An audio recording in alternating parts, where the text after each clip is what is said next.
ഇന്നത്തെ നമ്മുടെ recipe restaurant സ്റ്റൈലിലുള്ള chicken fried റൈസിൻ്റെ റെസിപ്പിയാണ്. നല്ല എളുപ്പത്തിൽ നമുക്ക് ഇതുപോലെ ചിക്കൻ ഫ്രൈഡ് റൈസ് ഉണ്ടാക്കിയെടുക്കാം. നല്ല ടേസ്റ്റാണ് ഇതുപോലെ ചെയ്തിട്ടുണ്ടെങ്കിൽ. അപ്പോൾ നമുക്ക് നോക്കാം ഇതെങ്ങനെയാണ് ചെയ്യുന്നതെന്ന്. ആദ്യം നമുക്ക് ആവശ്യമുള്ള ബസ്മതി റൈസ് ഒന്ന് സോക്ക് ചെയ്യാൻ വേണ്ടി വെക്കണം. ഞാനിപ്പോൾ ഇവിടെ 2.5 കപ്പ് ബസ്മതി റൈസാണ് എടുക്കുന്നത്. ഇത് നന്നായിട്ട് കഴുകി വൃത്തിയാക്കിയതിന് ശേഷം ഒരു 20 മിനിറ്റ് ഇത് സോക്ക് ചെയ്യാൻ വേണ്ടി വെക്കാം. ഞാനിപ്പോൾ ഇതിവിടെ നന്നായിട്ട് കഴുകി വൃത്തിയാക്കി എടുത്തിട്ടുണ്ട്. ഇനി നമുക്കിതൊരു 20 മിനിറ്റ് മാറ്റി വെക്കാം. ഇപ്പോൾ ഇവിടെ 20 മിനിറ്റ് ആയിട്ടുണ്ട്. ഇനി നമുക്ക് അരി വേവിച്ചെടുക്കാം. അതിനുവേണ്ടി ഇതുപോലുള്ളൊരു പാത്രത്തിൽ കുറച്ചധികം വെള്ളം വെച്ച് തിളപ്പിക്കാം. എന്നിട്ട് ഇതിലേക്ക് ആവശ്യത്തിനുള്ള ഉപ്പ് ചേർത്ത് കൊടുക്കാം. 1 ടേബിൾ സ്പൂൺ ലെമൺ ജ്യൂസ് ഒഴിക്കാം. ഇനി നമ്മൾ 20 മിനിറ്റ് വെള്ളത്തിലിട്ട് സോക്ക് ചെയ്ത് വെച്ച റൈസ് നന്നായിട്ടൊരു സ്ട്രെയിനറിലിട്ട് വെള്ളമൊക്കെ പോക്കിയതിന് ശേഷം ഇതിലേക്ക് ഇട്ട് കൊടുക്കാം.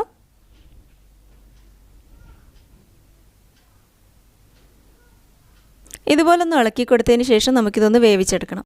നമ്മൾ ഫ്രൈഡ് റൈസിലേക്ക് വേണ്ടി റൈസ് വേവിച്ചെടുക്കുമ്പോൾ 7-8 മിനിറ്റ് മാത്രം റൈസ് വേവിച്ചാൽ മതി. ഒരുപാട് സമയം നമ്മൾ റൈസ് വേവിച്ചിട്ടുണ്ടെങ്കിൽ നമുക്ക് ഫ്രൈഡ് റൈസ് ശരിയായിട്ട് കിട്ടൂല. അപ്പോൾ നമ്മൾ 7-8 മിനിറ്റ് മാത്രം റൈസ് വേവിച്ചെടുക്കാം. ഇപ്പോൾ ഇവിടെ റൈസ് ആവശ്യത്തിന് വെന്തിട്ടുണ്ട്. ഇനി നമുക്ക് ഇതുപോലൊന്ന് ഊറ്റിയെടുക്കാം. ഇത്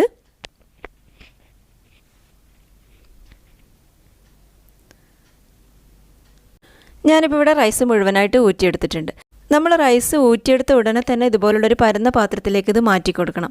ഇത് പെട്ടെന്ന് തന്നെ തണിഞ്ഞു കിട്ടാൻ വേണ്ടിയിട്ടാണ് നമ്മൾ ഇതുപോലുള്ളൊരു പരന്ന പാത്രത്തിലേക്ക് മാറ്റി കൊടുക്കുന്നത്.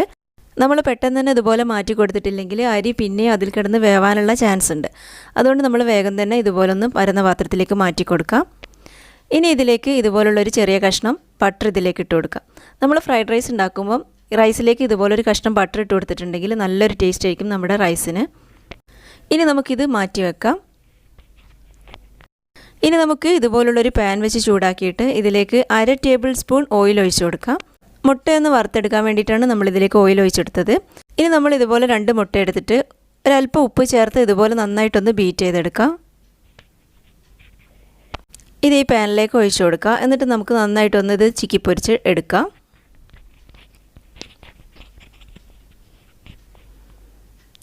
ഇനി നമുക്ക് ഈ മുട്ടയൊന്ന് ചിക്കിപ്പൊരിച്ചിട്ട് എടുക്കാം. ഇത് നല്ലോണം ഡ്രൈ ആയി വരുന്നവരെ നമ്മൾ ഇതുപോലെ ഒന്ന് ചെയ്ത് കൊടുക്കാം. മുട്ട ഇപ്പോൾ ഇവിടെ റെഡി ആയിട്ടുണ്ട്. ഇനി നമുക്കിത് മാറ്റാം. ഇനി നമ്മൾ ഈ പാനിലേക്ക് തന്നെ 1.5 ടേബിൾ സ്പൂൺ ഓയിൽ ഒഴിച്ചു കൊടുക്കാം. സൺഫ്ലവർ ഓയിലാണ് ഞാനിപ്പോൾ ഇതിലേക്ക് ഒഴിച്ചു കൊടുത്തിട്ടുള്ളത്. വെളിച്ചെണ്ണയൊന്നും നമ്മൾ ഇതിലേക്ക് എടുക്കരുത്, അപ്പോൾ ഒരു ടേസ്റ്റ് കിട്ടൂല.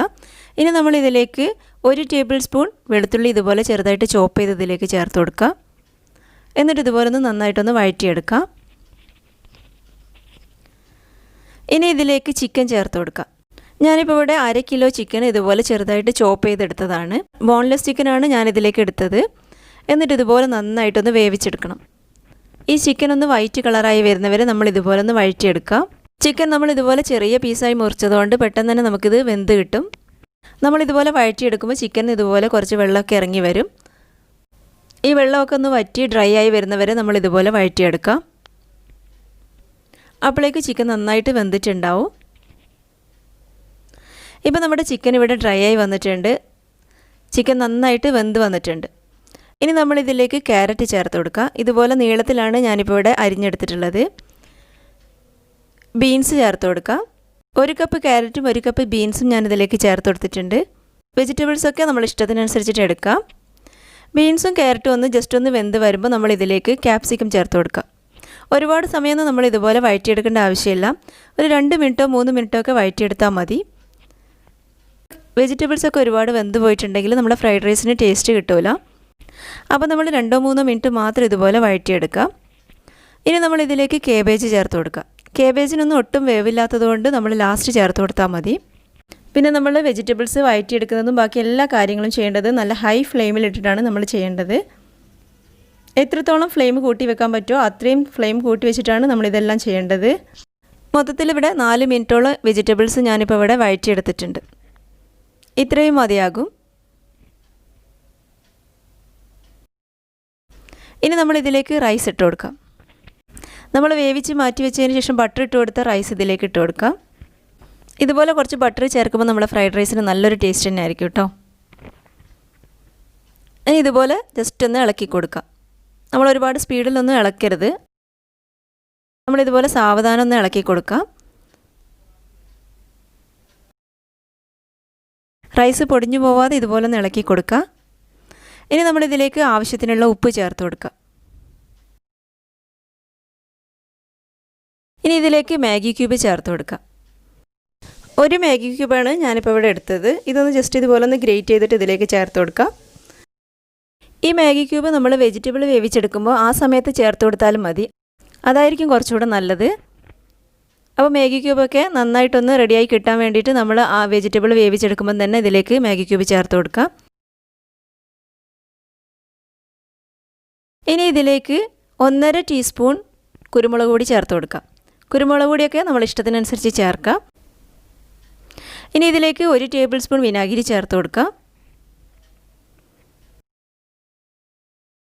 1.5 ടേബിൾ സ്പൂൺ സോയാ സോസ് ചേർക്കാം.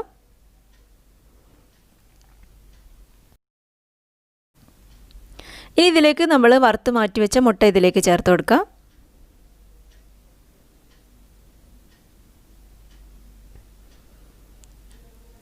ഇനി നമ്മൾ ഇതിലേക്ക് സ്പ്രിംഗ് ഓണിയൻ ചേർത്ത് കൊടുക്കാം.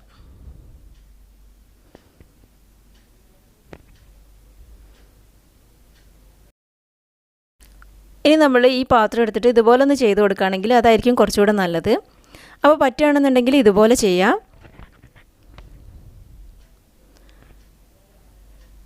നമ്മൾ തവി കൊണ്ട് ഒരുപാട് നേരം ഇളക്കിയിട്ടുണ്ടെങ്കിൽ റൈസ് പൊടിഞ്ഞു പോകാനുള്ള ചാൻസ് ഉണ്ട്. അപ്പോൾ നമ്മൾ ഇതുപോലെ ചെയ്യുകയാണെങ്കിൽ ഇതായിരിക്കും കുറച്ചുകൂടെ നല്ലത്. ഇപ്പം നല്ല ടേസ്റ്റി ആയിട്ടുള്ള നല്ല എളുപ്പത്തിൽ റെഡിയാക്കി എടുക്കാൻ പറ്റുന്ന ഫ്രൈഡ് റൈസ് ഇവിടെ റെഡി ആയിട്ടുണ്ട്. നമ്മൾ റെസ്റ്റോറൻറ്റിൽ നിന്നൊക്കെ കഴിക്കുന്ന അതേ ടേസ്റ്റ് തന്നെയാണ് ഇപ്പോൾ ഇതിരിക്കുന്നത്. അപ്പോൾ എന്തായാലും ഇതുപോലെ ഒന്ന് ചെയ്ത് നോക്കുക. നല്ല ടേസ്റ്റാണ് ഇതുപോലെ ചെയ്തിട്ടുണ്ടെങ്കിൽ. അവസാനം നമ്മൾ ഇതുപോലെ കുറച്ച് സ്പ്രിംഗ് ഓണിയൻ ഇതുപോലെ ഇട്ട് കൊടുക്കുക. അപ്പോൾ നിങ്ങൾക്ക് വീഡിയോ ഇഷ്ടമായെങ്കിൽ ലൈക്ക് ചെയ്യാനും ഷെയർ ചെയ്യാനും സബ്സ്ക്രൈബ് ചെയ്യാനും മറക്കരുത് കേട്ടോ. താങ്ക്